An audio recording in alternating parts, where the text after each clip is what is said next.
Walo ang nasikop human girunda sa Talisay City Police o sa mga sakop sa PDEA-7 ang usa ka gitumbok nga drug den sa Barangay Tabunok, Dakbayan sa Talisay. Kinang gitutukan ni Luan Mirondina.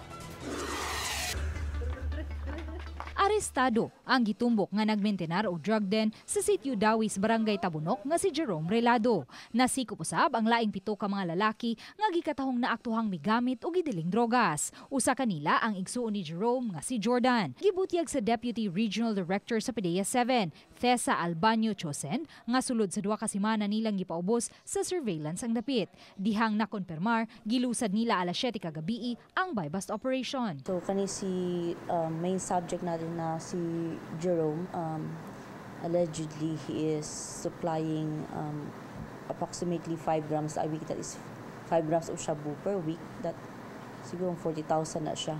Apan ang mga suspitsado, hugtanong mihimakak sa pasangil. Naibong ko ma'am, nganong na-appeal ko ma'am nga dahil ito sikat ako, ang gamitay ko pero dili ko kamo maligya. Gamit ko at do katuro sa kagiyon na taos siya. Mubalor sa 81,600 pesos ang 12 grams sa gituhuang shabu nga nasakmit. Giangkon sa PDEA-7 nga taliwa sa sunod-sunod nga buy-bust operation, ubay-ubay gihapon ang mga drogas nga ilang nasakmit. Siguro dahil sa holiday season, pero isa po gitanaw nato baka isa siya sa katwitang nakuha sa nakalusot sa magnetic lifter.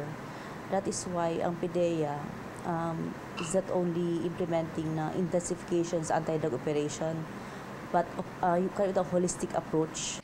Luan Mirondina, Balitang Bisdak.